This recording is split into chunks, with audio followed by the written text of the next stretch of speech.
सेब का दरख्त और किसान।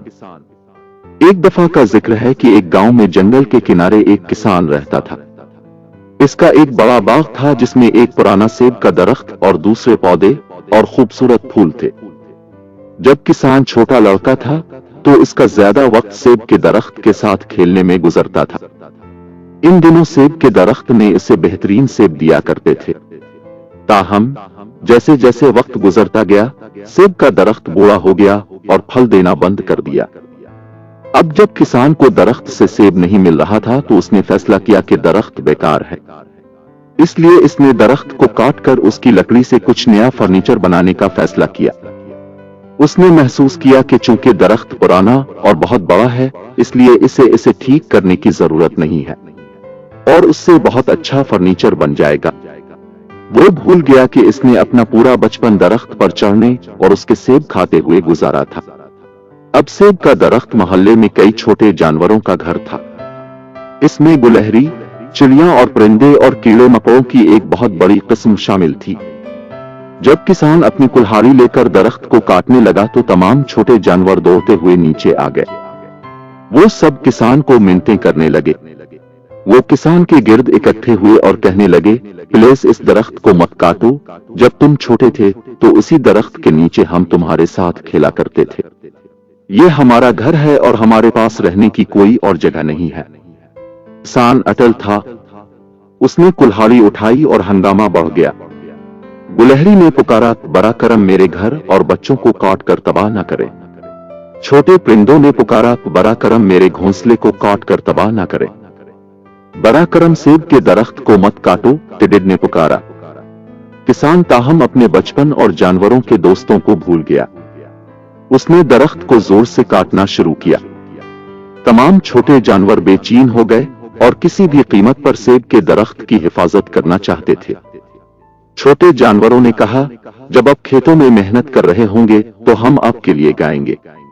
हम आपके छोटे बच्चे की देखभाल करेंगे। वो रोएगा नहीं बल्कि तफरीह और खुश होगा। आपको हमारे गाने पसंद आएंगे और महसूस नहीं करोगे थका हुआ। ताहम मदद के लिए उनकी फरियाद बहरे कानों पर पड़ी। उनकी तमाम तर दरखास्तों के बावजूद किसान दरख्त को काटता रहा। अचानक उसने कुछ चमकदार देखा। उसका मुआयना करने पर उसे मालूम हुआ कि यह शहद से भरा हुआ छत्ता है। उसने थोड़ा सा लिया और मुंह में डाल लिया। शहद के जायके ने इसके अंदर छोटे बच्चे को जगा दिया। अचानक उसके बचपन की यादें दौड़ती हुई वापस आ गईं। शहद का जायका इतना अच्छा था कि वो मजीद चाहता था। इससे इसके लिए खुशी का एहसास हुआ। उसने मुस्कुराकर कहा, यह जायका हैरत अंगेज है। किसान के रवैये में तब्दीली को महसूस करते हुए छोटे जानवर यकजबान होकर बोले, शहद की मक्खी ने कहा, मैं तुम्हें हमेशा मीठा शहद फराहम करूंगा। गुलहरी ने कहा, मैं आपको जितने भी गिरीदार मेवे चाहिए बांट दूंगा। परिंदों ने पुकारा, तुम जितने चाहोगे हम गाएंगे। आखिरकार किसान को अपनी हमाकत का एहसास हुआ और अपनी कुल्हाड़ी नीचे रख दी। वो समझ गया कि दरख्त बहुत से खूबसूरत जानवरों का घर है जो उसे बहुत सी चीजें मुहैया करता है। वो चाहता था कि उसके छोटे बच्चे को वो बचपन मिले जो उसके पास था।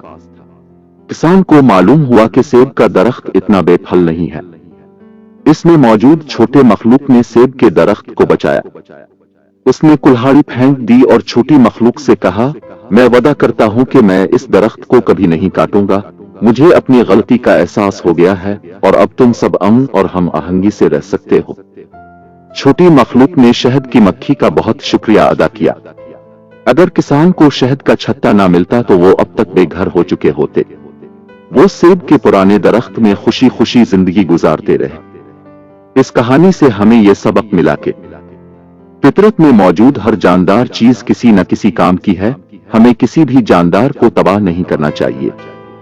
इस तरह के मजीद वीडियो के लिए हमारा चैनल सब्सक्राइब करें। शुक्रिया।